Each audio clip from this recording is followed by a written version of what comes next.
3, 2, 1. Welcome to the David the Dog Trainer podcast, episode 191. Hello.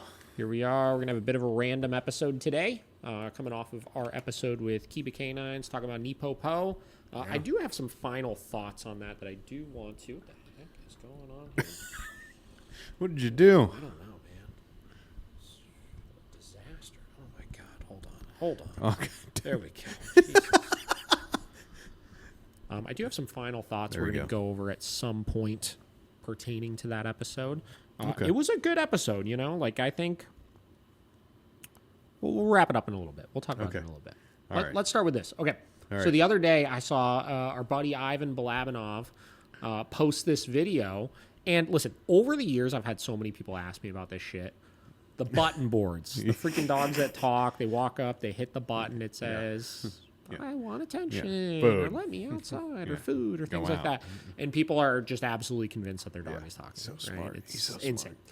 So there's PBS put out an entire little PBS NewsHour special on this the other day. And I saw him repost it. I've not watched it yet. I sent it right to Josh because, you know, let's find out what the general public has to say about that. Let's see what's going on. Let's see what's going on. Let's start with this. Yeah? All right. A viral online phenomenon claims to have further opened the door to human-canine communication. Pre-recorded buttons that allow dogs to seemingly talk with their humans. But are all these button enthusiasts barking up the wrong tree? William Brangham, along with his pup Macy, doggedly pursue the truth.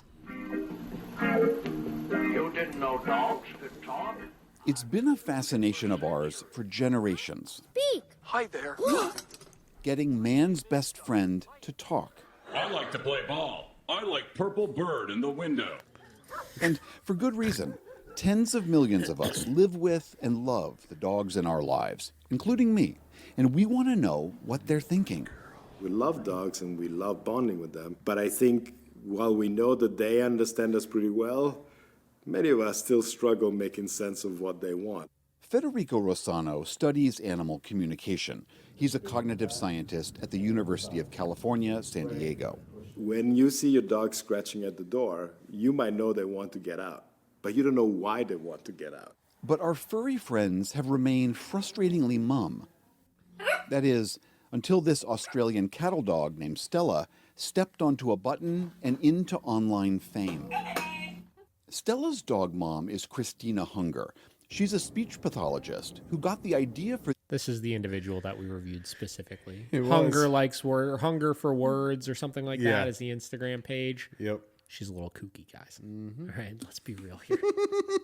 dog buttons after working with nonverbal children, where she'd often use a tablet to assist them in communicating. Immediately, the difference between a nonverbal child using buttons and a dog using buttons is you could teach a nonverbal child to read. Yeah. Right? And you could teach them the understanding of all of those specific words. Yeah. It's a little different. Same time, I brought a puppy home who was just bursting with communication, which led me to the question, if dogs can understand words we say to them, why can't they say words back? What if they had a different way to talk, similar to kids who use devices? The idea behind these buttons is that you record onto the button a word or a phrase that you use all the time with your dog. For my dog Macy, that could be, Go for a walk? Or, Want a treat? And then, every time I do that action in the course of a day, I press the button. And with enough repetition, the hope is that someday Macy would push that button to communicate back with me. We can play. Hunger spent weeks demonstrating her buttons for Stella with no results. She was about to call it quits when Stella seemed to get it. She just started looking at the button and looking up at me, or she would actually swat and miss it. And we talked about that as well. Obviously, the reason why over time the dog starts wanting to hit the button has nothing to do with the dog understanding all the individual meanings of the buttons, right? Yeah. It has to do with each one of those buttons is classically conditioned to predict a positive outcome. So it doesn't matter what the fuck the positive outcome is. Yeah. All that matters is that when that button gets pressed, when any of those buttons get pressed, that something positive happens that the dog likes. You could literally say anything. So close, Stella. That's when I knew that there was some potential here, and I kept going with teaching. And then a week later, she said her first word outside. Let's go outside. Hunger's blog and her social media videos have drawn millions of viewers, including cognitive This is scientist ridiculous. Look at all of these fucking buttons. And here's the thing. In order for what you're saying to be true, I understand that if you had one button that predicted one specific behavior, yes, the dog will clearly make the correlation that that button means that thing. Especially, again, if every single one of them predicts a positive outcome. The difference is when you have all of these buttons, this dog is not intelligent enough to go through and understand the meaning of, what do we have? 3, 6, 12, 24, 36. There's like there's 36 or more buttons on this board right now. Yeah. This dog does not know what every single one of those is and does not know how to go over and then pick out what every one of those buttons actually is to understand the individual meanings behind them. Right. It's just not going to happen, right? If you wanted any sort of practical way that you could even remotely make this work, you would have different buttons. They would look different, so the dog can clearly understand the difference between all of them, obviously. And then they would be strategically placed in different locations where the dog knows when I go over here and press this one, it means to do this. Okay. When I go over here to press this one, it means to do this, right? Yeah. Let's look at it like with my dogs, right? The door to, and this is non-button related, but a way that they quote unquote talk to me, right? When they go to the back door and start whimpering or whining, generally speaking, that means they have to go to the bathroom. Yeah. Pretty easy, right? I don't need a fucking button for it. It's just like they figured out that communication achieves that goal. Yeah. When they go to the gate that goes either towards the basement or towards the garage and start staring at me or pacing over in that area, I know that means one of two things. It either means that they want to go or somebody's coming in, because a lot of people come through the garage and through that gate, or it means that they want to go downstairs to be fed. Yeah. Right? Yeah. So again, I don't need buttons for it. No. I know that those are two ways my dog can talk to me over things, right? Yeah. The problem is people take something so obvious, which is, can my dog speak to me, right? Yeah. Can my dog give direction or tell me what they want? And it's like, why are we even asking that question? We know dogs can do that. Yeah. That's so obvious. Give me an example of something Bender does to you that is him telling you something that you know is almost certainly something specific. Give me an example. Okay, yeah. We have you ever seen the Orby?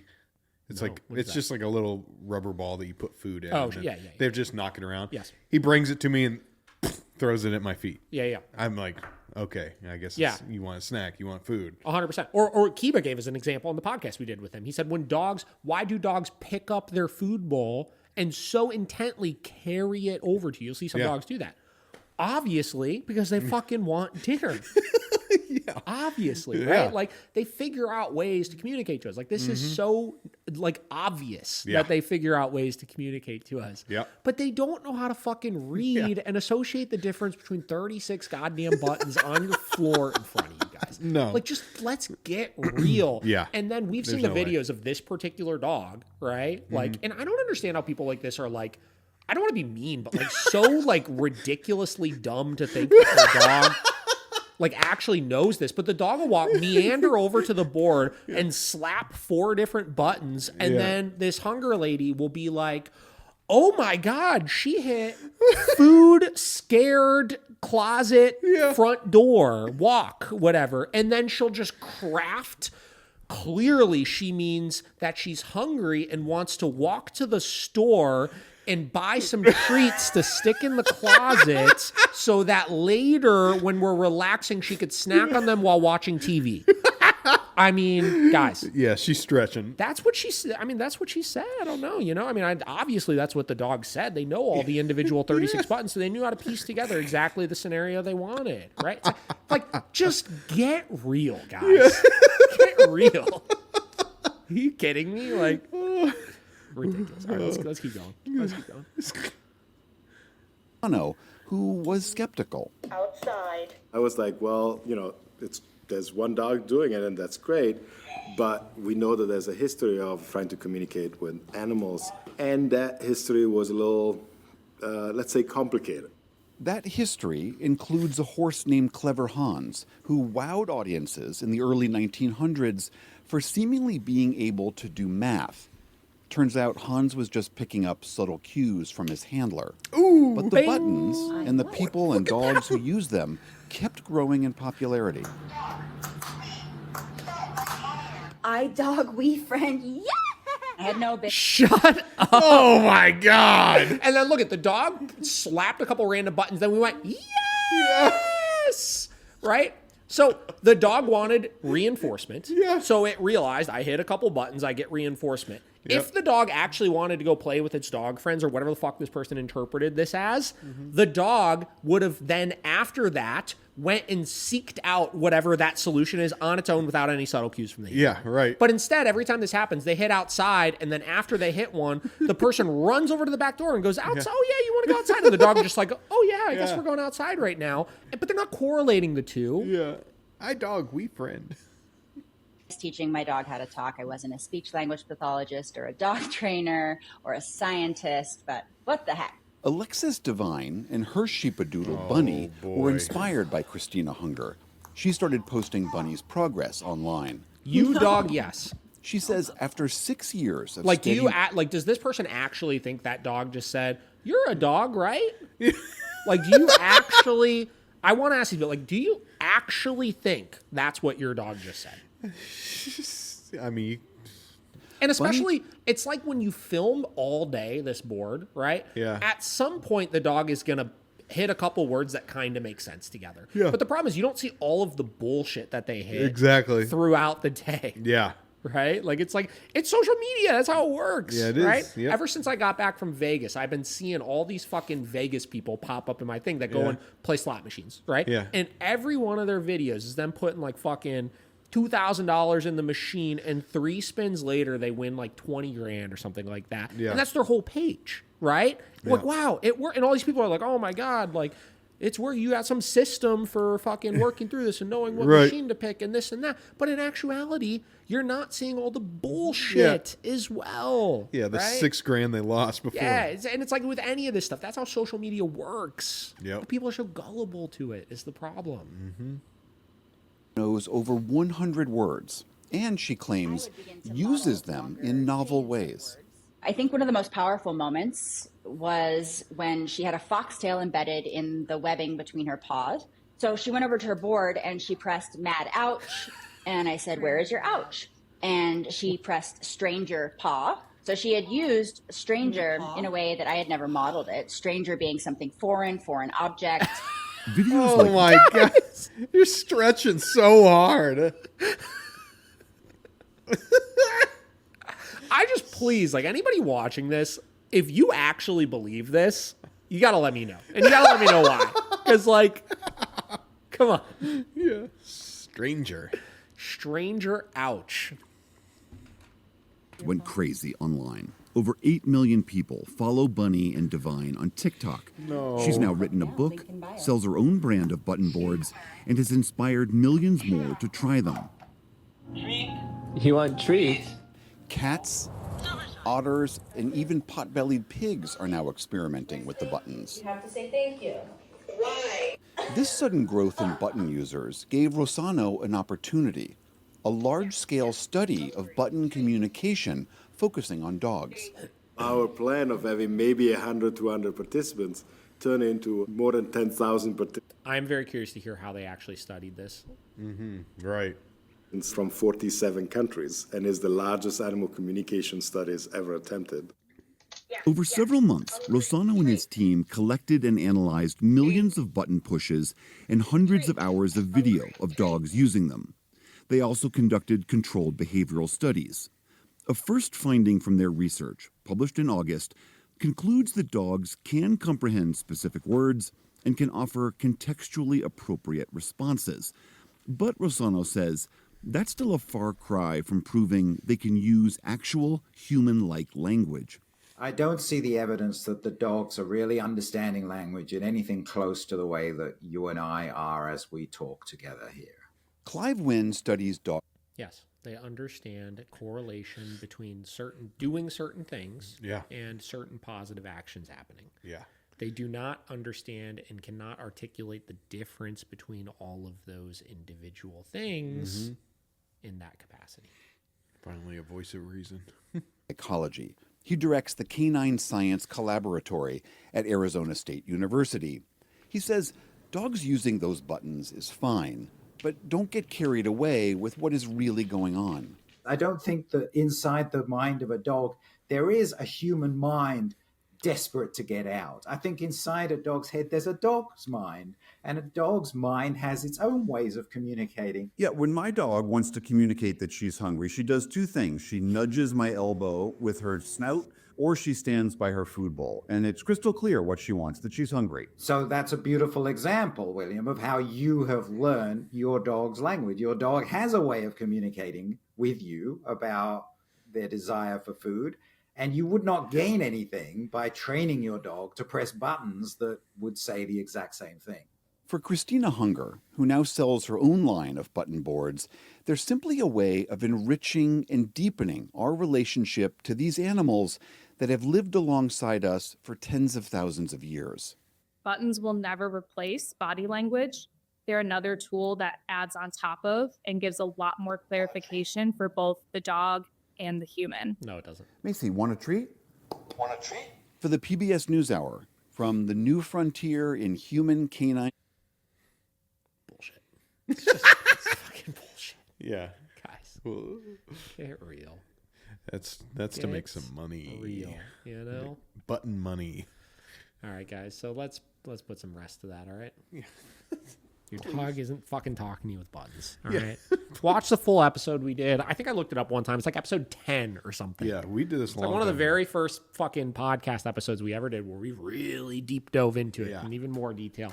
But it's like there are still people that ask about it.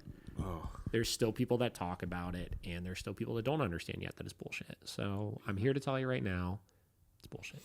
Yeah, especially the one with the doodle, Bernedoodle. Like, she had like 4 different product lines. Like, come on. I'm just saying. Yeah. Just saying. I don't know, man. I don't understand. Yeah. But this is like the 4th time I think we've talked about it. Yeah, it's maybe 3rd time that we talked about it. Maybe.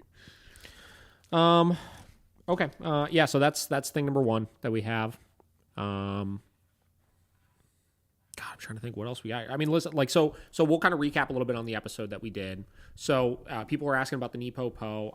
I don't, I think we provided maybe a little bit of clarification as far as what it is. I understand now that the system of NEPOPO is simply somebody's dog training system. It's not like a procedure of exactly how to do certain things or anything like that. Yeah. It is just Bart Ballone's system for how he utilizes different training methods and techniques to solve various behavioral issues. And again, his emphasis on it is just creating good-looking dogs that are responding to you, right?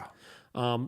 As we were diving into the episode, I think really where we started kind of like, I don't want to say not agreeing, but finding some differences when it came into the use of the e-collar, which is just always it's always a little bit of a complicated topic to discuss, is when you start getting into a lot of the guys that are saying like the e-collar is a positive to the dog. And it's like, all right, well, what exactly do you mean when you say the e-collar is a positive to the dog? And why then do you transition from using the e-collar as a positive to the dog to then transitioning to using the e-collar as a negative to the dog, right? I felt you were pushing him to like kind of clarify that. I don't feel like he gave like a... Yeah, I think there were a couple pieces of clarification that I was provided with it, right? So we talked a lot about in the past of like the low-level e-collar conditioning and, is it or is it not necessary in order to prepare the dog for higher levels later on, which I still stand behind no. But the one thing, and this wasn't all of what he was saying, but the one thing that stood out to me is like, okay, I can understand that is something that we've observed quite a bit in working with dogs over the years, obviously, is you have kind of 2 stages to how they're sensing the e-collar, right?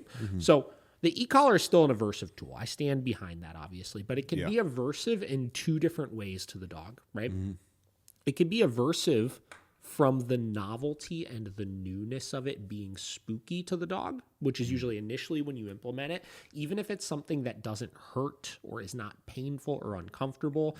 There are some dogs that take that sensation, and because it's so new, they get really scared of it. Right? From there, once that novelty wears off, the e-collar starts working simply because it is unpleasant. Right? It's not this spooky new thing anymore to them, but it is an unpleasant sensation that they want to learn how to escape or avoid. Right? And I feel like what he was saying without actually saying it, and I don't want to put words into people's mouth, obviously, but this was my interpretation of it after I watched the episode back. I watched the entire episode back yesterday. That way I could kind of refresh my brain on it. Sometimes when you're in the middle of the conversation, you miss pieces, obviously. And then especially at the end, when we started getting the feedback issues, he started talking about how with some dogs, he'll jump right into just using it as like an escape and avoidance, and he won't go through what he was calling the activation phase of it. I think what I don't like is I don't like the word activation phase of it, because it's implying that the dog is, as he said, thriving for the e-collar sensation and wanting for the e-collar sensation to happen, which if that were the case and you're using it in a traditional negative reinforcement type of format, it would not achieve what we're trying to achieve, which is furthering the dog's understanding of the behavior through a release of pressure. Because if anything, the release of something that the dog wants is ding, ding, ding, negative punishment. That would actually make the dog less likely to rehearse the thing that happened when the pressure turned off, as opposed to more likely for the dog to rehearse the thing. I think if I had to try to look at this and say, okay, where is the logic behind this? Where is the benefit from this as far as the e-collar use? And right now, I'm not even talking like NEPOPO specifically. We're just talking the concept of using the e-collar in this way where you're making it like a positive to the dog. This activation phase where you're using it, he was saying, like prompting it with commands or using it at just like ridiculously low levels in a negative reinforcement format and then having reward on the other side. What you're doing is you're sidestepping the weirdness phase of it, where the dog is freaked out that it's something new, but it's not painful or uncomfortable. You're neutralizing that association, so the fear of the unknown is no longer there. Once that fear of the unknown is no longer there and you've essentially counter-conditioned the weirdness aspect of it, you could use the e-collar solely as something that's a little bit uncomfortable. And a lot of times, we talk about how some dogs, you have two types of aversives, right? You have aversives that work off fear and pain and discomfort, and you have aversives that work off of being startled or scared of things. Those ones, for some dogs, can be way more powerful in suppressing and reducing behavior. Right? Pain and discomfort, a lot of dogs learn to work with that, and it's a natural thing to move and to avoid things that are a little bit uncomfortable or unpleasant, where things that scare you tend to kind of shut you down a little bit, right? So by eliminating that and counter-conditioning the fear response of things, you could work solely off of the pain and discomfort side of things and have the dog respond more naturally to it where they're not shutting down as much, is my interpretation of it.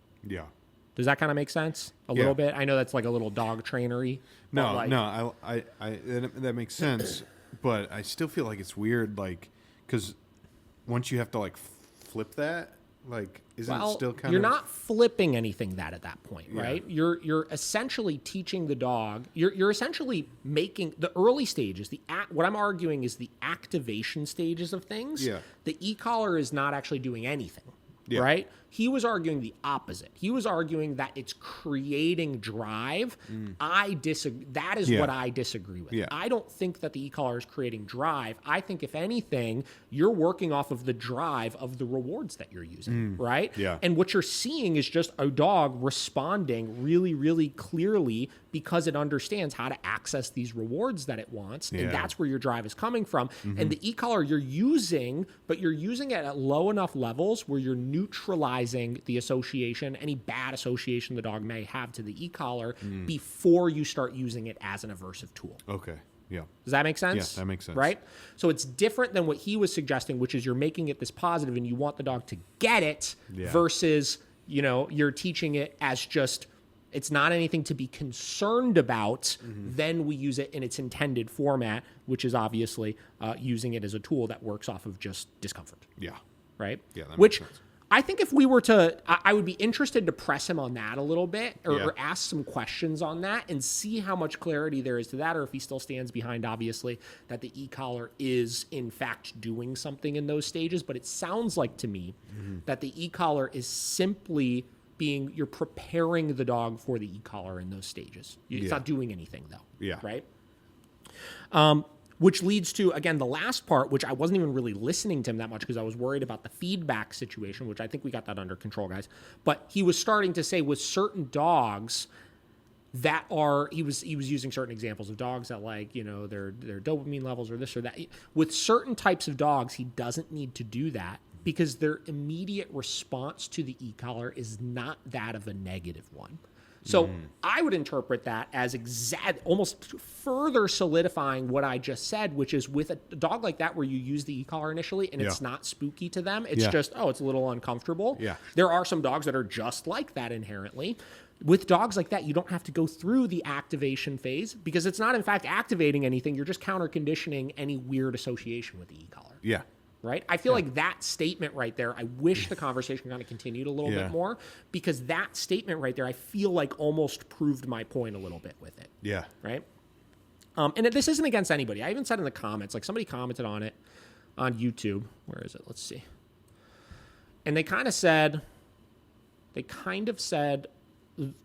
a similar thing, right? So they said, This is how... Shut up. Yeah, so this person said, I listened to this from start to finish, and it came across complicated when it shouldn't be. My thoughts. Thank you for these podcasts. I look forward to your next one. And, like, I agree, right? Like, these guys are such talented trainers, right? Like, Kiba posts some really awesome videos of him working with dogs, right? Like, I cannot take anything I'm saying about debating these methods has nothing to do with the talent of the individual, right? Bart Ballone, the creator of NEPOPO, like, he is a globally renowned dog trainer, right? Like, I don't even, like, I'm nothing compared to this guy, right? Like, he is an incredible dog trainer. And they train dogs extremely well, right? Yeah. But it's how they're articulating some of these things. And I think some of it comes from they try to speak a little too much in layman's terms, but their layman's terms are really they're creating their own language, right? So they don't use terms that everybody can understand like negative reinforcement. They use NEPO. Right? Notice like he was saying like, oh yeah, you could use NEPO to stop something. You could use POPO to stop something. You can use NEPOPO to stop something. And it just gets really confusing right? And it feels a little bit unnecessary to me, right? So. It feels like we could just say exactly what I just said, right? Forgetting an activation. That's another word that I feel like people have kind of coined as a term when we could just say, your activation stage, if I'm understanding it correct, right? Your activation stage is you just counter conditioning the e-collar. That's all it is. Yeah. That's all it is, right? Yeah. I feel like it's like, you know, because they do like the classes and stuff. I feel like they try to make it sounds confusing, but I think for like a normal person, like how they say things is more digestible for someone just taking a class. Like their theory and stuff. Sure. I think that's how that's why it's set up with the NEPOPO. Yeah. You know, it's easier than saying, counter conditioning, you know. I think that's where their angle is on that. Yeah. So whatever. So that's my opinion on that. I wrote some other notes here. Okay, we started talking about fighters going into the ring at some point. Yeah. And he was using the example of fighters that are like slapping themselves or their coaches slapping each other to get themselves activated and prepared to go in the ring and fight somebody. And we started kind of debating, and this is what I like about conversations like this. That was a moment where I was kind of like, I actually don't know, right? I don't know which one it is. I don't know. Is that a positive to the person? Is that a negative to the person? Why exactly do they do that? I'm sure there's some type of scientific reasoning behind it. So, you know, my curiosity killed the cat, right? I started doing some Googling a little bit to get some information. And listen, I don't know. This made sense to me, but I don't know how like maybe scientifically accurate this is. But, but it made sense, and I do want to read this as well. I think I might have screenshotted it. Let me see. Who we got here?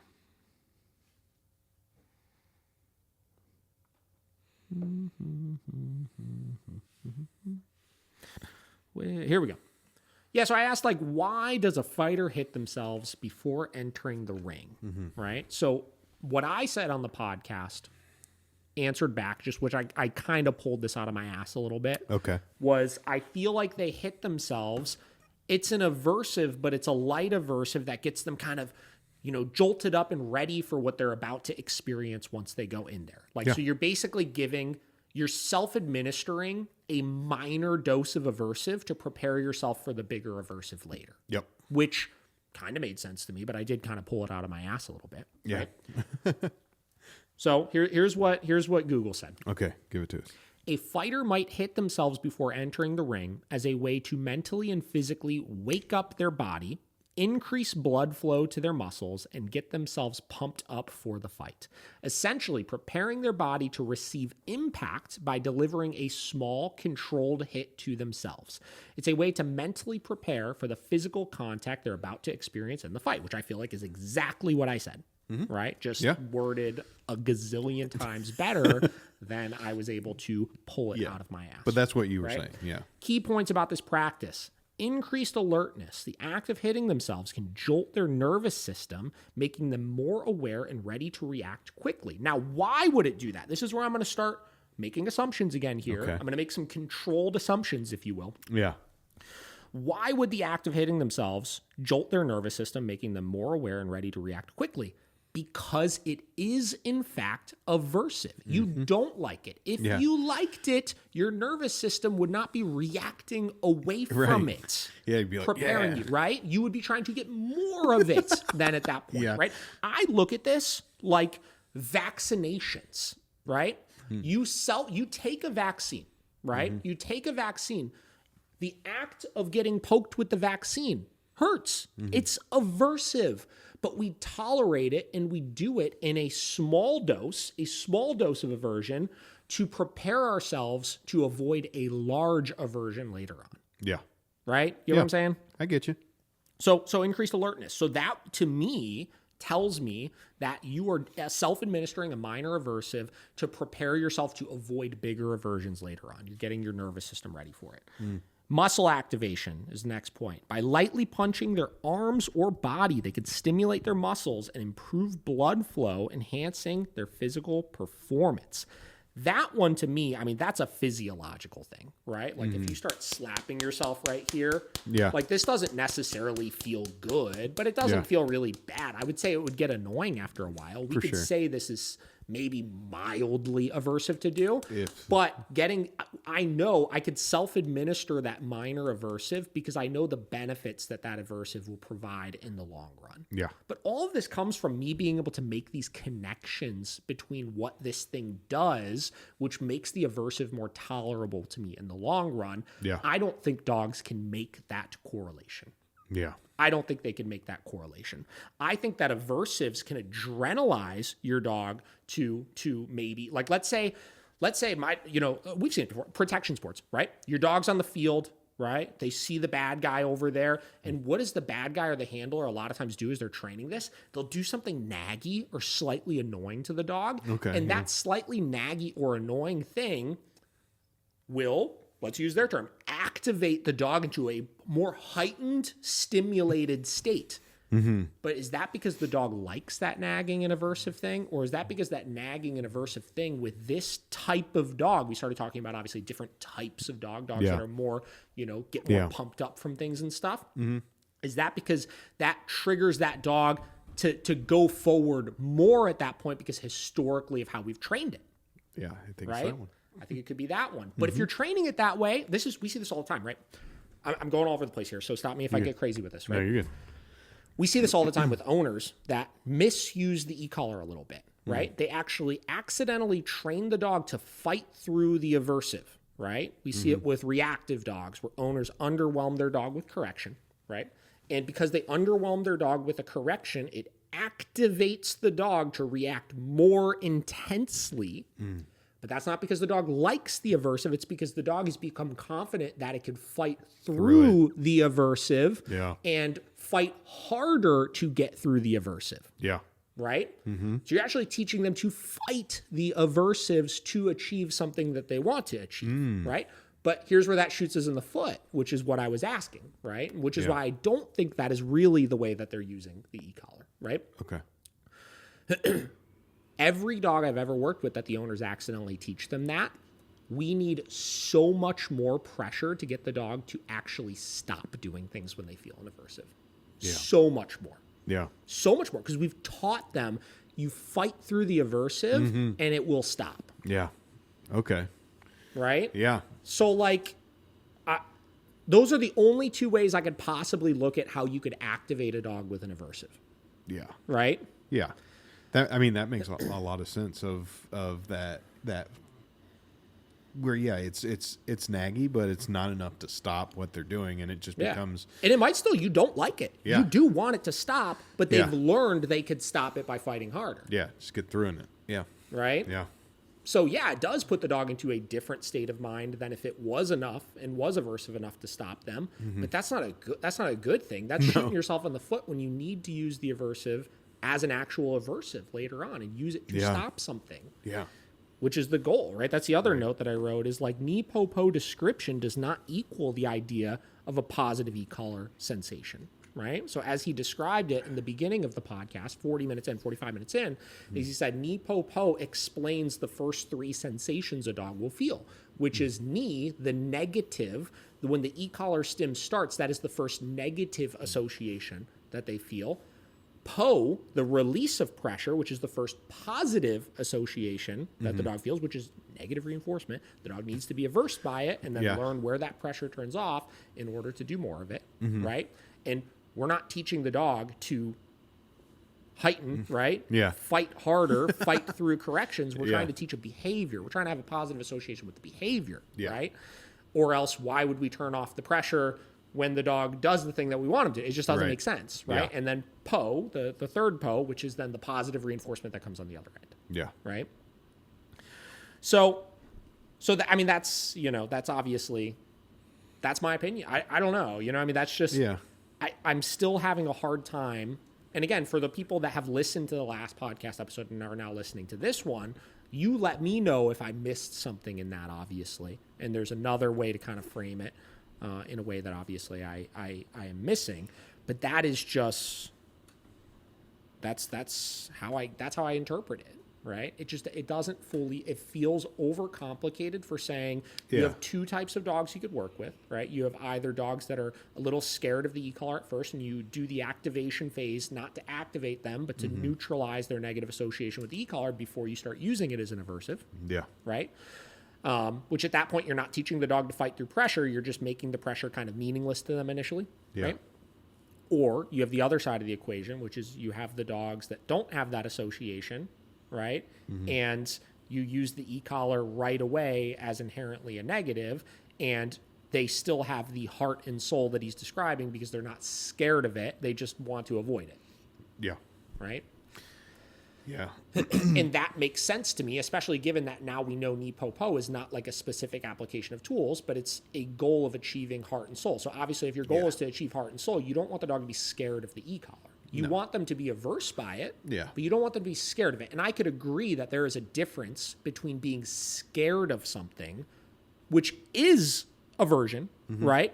So, but it's a different type of aversion versus dogs just being uncomfortable of something. Yeah.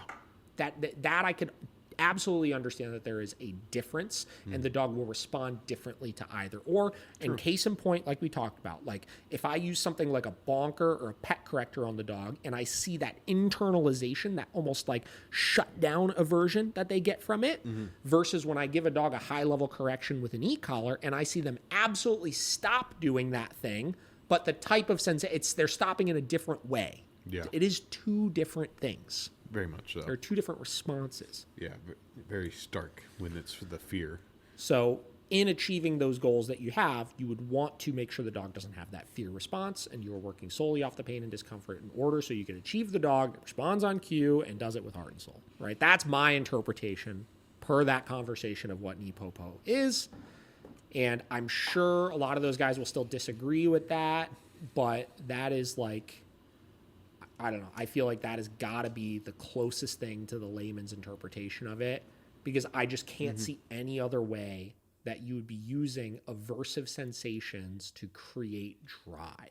It just, unless you are actively training the dog to blow off e-collar corrections and fight harder, which at that point, I don't understand why you would even use the tool if then you're going to use it in addition to for stopping things.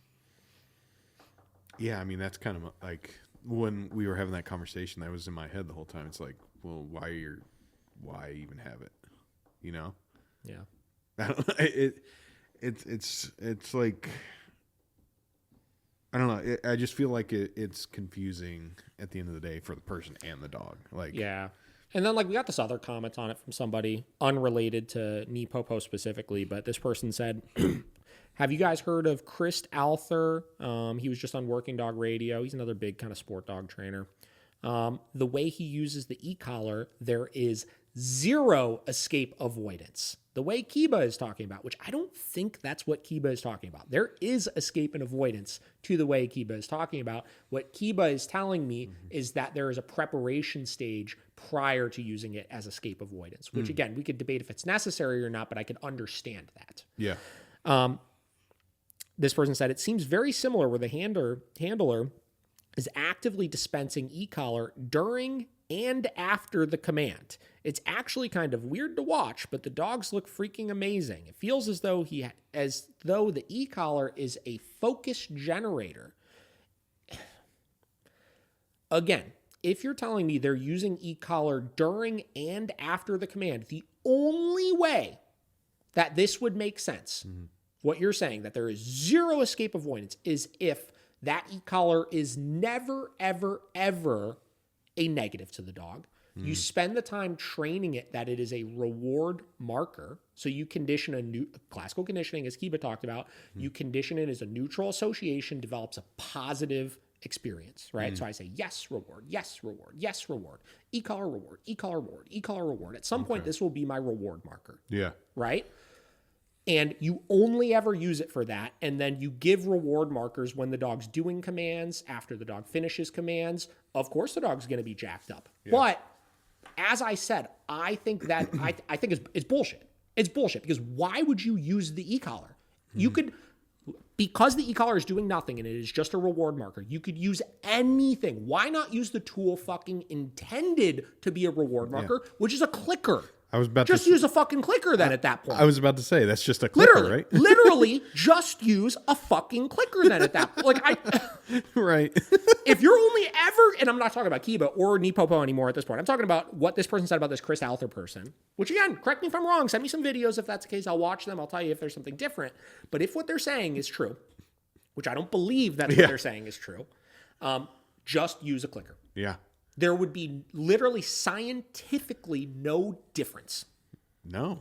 There would be no fucking difference. No. It's just a marker for the reward. It is a reward marker. Right? But people get fucking confused about this shit because these people talk so complicated and complex about these topics where it's like, I have this I'm not talking about Kiba. I'm not talking about NEPOPO. I'm talking about what this person said.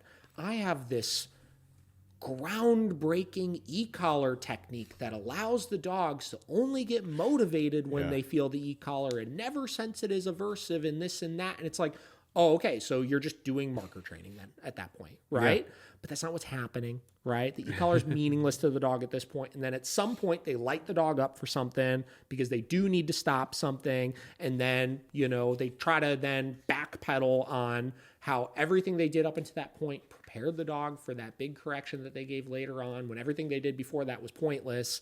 And why would you make it so confusing like that? And in the dog's mind, the dog is not seeing those as two separate things, and it's a mess. It's just a mess. Just use a clicker, and then when you need to correct for something, use the e-collar. There you go. Then you don't run any risk of putting yourself in a position where you're teaching the dog to blow off corrections or like the e-collar, so then that you got to create this more powerful association later on or anything like that. You don't run any risk of it then at that point. Right. So, I don't know, man. I'm right there with you. I don't know.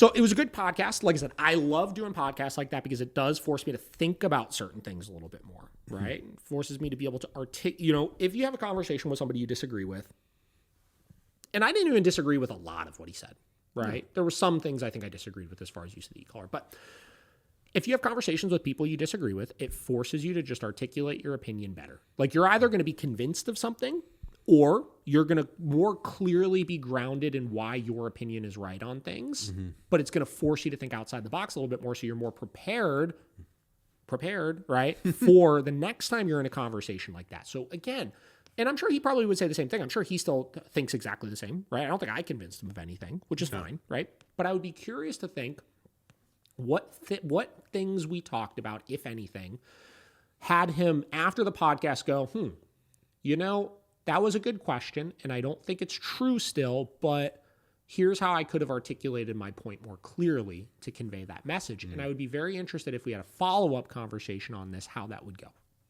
Yeah. Yeah, which I think we should at some point. Yeah, we'll try to set it up. So, I mean, that's my opinion on it, though.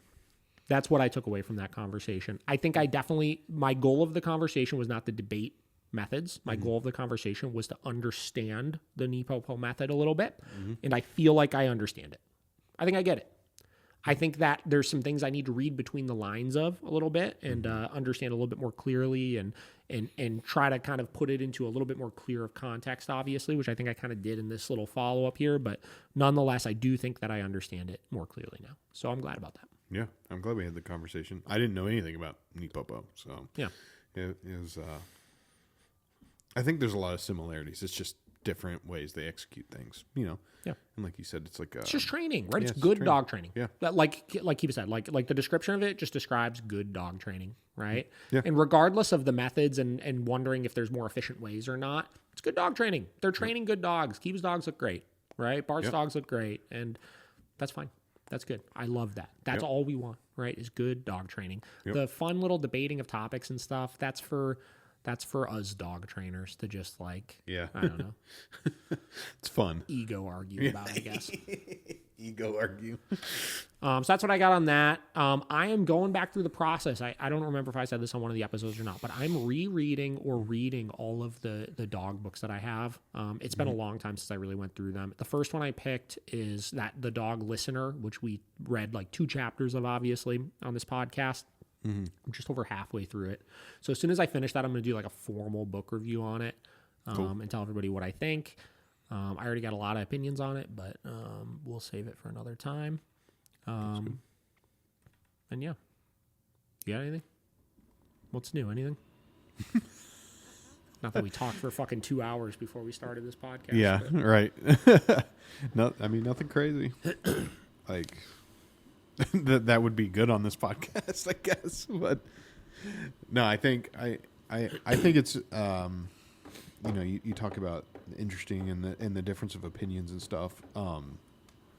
I love, I know I didn't like when you have people like that on. I can't really like talk about anything because I'm just like, I didn't know anything about NEPOPO, but I think having that.